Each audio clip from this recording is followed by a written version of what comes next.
Hi అండి, నమస్తే. Welcome back to my channel. ఈరోజు వీడియోలో ఒక మంచి హెల్దీ రెసిపీ, బ్రేక్ఫాస్ట్ రెసిపీ చూపించబోతున్నాను. అది వచ్చేసి మనకి బార్లీ దోశ అన్నమాట. బార్లీ దోశ మనకి 1-2 తిన్నా సరే కడుపు నిండుగా ఉండి ఆకలి అనేది ఎక్కువగా అనిపించదు. అంతేకాకుండా వెయిట్ లాస్ అవ్వాలనుకునే వాళ్ళకి కానివ్వండి, వెయిట్ పెరగకుండా ఉండాలనుకునే వాళ్ళకి కూడా చాలా బాగా యూజ్ అవుతుంది అనమాట. ఇది మామూలు దోశ కన్నా కూడా నార్మల్గా మనం రోజు చేసుకునే దోశ కంటే కూడా చాలా టేస్టీగా ఉంటుంది.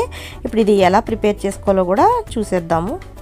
దీనికోసం ముందుగా ఒక బౌల్ తీసుకోవాలి. ఒక బౌల్ తీసుకున్న తర్వాత 1 కప్పు వరకు బార్లీ గింజల్ని ఇందులో వేసుకోవాలి. ఏ కప్పుతో అయితే తీసుకున్నామో అదే కప్పుతో 1/2 కప్పు వరకు బ్రౌన్ రైస్ కానీ రేషన్ రైస్ కానీ ఏవైనా తీసుకోవచ్చు. నేనైతే ఇక్కడ మామూలు నార్మల్ రైసే తీసుకున్నాను.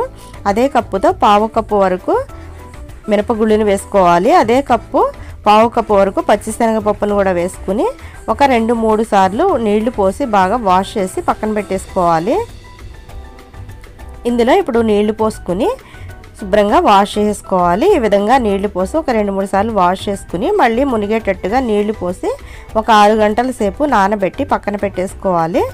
6 గంటల తర్వాత మనకి నానిన తర్వాత నీళ్ళన్నీ కూడా వంపేసుకోవాలి. నీళ్లు వంపేస్తే ఈ విధంగా వచ్చాయి. మనకి మొత్తం అన్నీ కూడా బాగా నీట్గా నానిపోయి ఉన్నాయన్నమాట. ఇలా నానిన తర్వాత ఒక 2 టేబుల్ స్పూన్ వరకు అటుకులను కూడా నానబెట్టి పక్కన పెట్టేసుకోవాలి. ఇప్పుడు ఒక మిక్సీ జార్ తీసుకుని ఇందులో అటుకులు అలానే ముందే నానబెట్టిన బార్లీ అన్నీ కూడా వేసేసి మిక్సీ వేసి పేస్ట్ లాగా చేసి తీసేసుకోవాలి. ఇలా మనకి దోశ పిండిలాగా మెత్తగా మిక్సీ వేసి చేసుకోవాలన్నమాట. ఇలా వేసిన తర్వాత కొద్దిగా సాల్ట్ కూడా వేసుకోవాలి. రుచికి సరిపడా సాల్ట్ వేసి ఈ విధంగా పిండిని ఉండేటట్టుగా కలుపుకొని పక్కన పెట్టేసుకోవాలి. ఇది మీరు ఫ్రిడ్జ్లో పెట్టి మీకు కావాల్సి వచ్చినప్పుడు కూడా వేసుకోవచ్చు. లేదంటే అప్పటికప్పుడు 1 గంట ముందు సేపు రుబ్బు పెట్టుకుని కూడా వేసుకోవచ్చు అనమాట. ఒక ఇనప పెనం పెట్టి స్టవ్ ఆన్ చేసి బాగా వేడిగా అయిన తర్వాత కొద్దిగా నెయ్యిని స్ప్రెడ్ చేసుకోవాలి. మనకి ఇనప పెనం మీద వేసుకుంటే దోశ చాలా రుచిగా క్రిస్పీగా వస్తుందన్నమాట. ఇప్పుడు దోశ పిండిని వేసి పల్చగా కలుపుకోవాలి.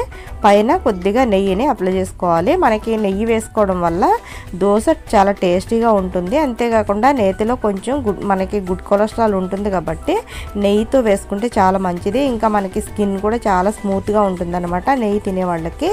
ఈ విధంగా స్ప్రెడ్ చేసిన తర్వాత కొంచెం లో ఫ్లేమ్లో పెట్టుకోవాలి. మనం దోశ వేసేటప్పుడు లో ఫ్లేమ్లో పెట్టుకోవాలి. దోశ వేసిన తర్వాత మనం మీడియం ఫ్లేమ్లో పెట్టి బాగా ఎర్రగా కాల్చుకోవాలన్నమాట. ఈ విధంగా మనకి వేగిన తర్వాత దోశ దానంతట అదే లేచిపోతుంది. ఈ విధంగా వచ్చిన తర్వాత రోల్ చేసి ఒక ప్లేట్లో తీసి సర్వ్ చేసుకుంటే ఎంతో టేస్టీగా ఉండే బార్లీ దోశ. ఇది అయితే చాలా క్రిస్పీగా చాలా టేస్టీగా ఉంటుంది. మంచి కలర్ఫుల్గా చాలా బాగుంటుంది. ఈ వీడియో మీకు నచ్చినట్లయితే నా ఛానల్ని లైక్ చేసి షేర్ చేసి సబ్స్క్రైబ్ చేసుకోండి. Thank you for watching.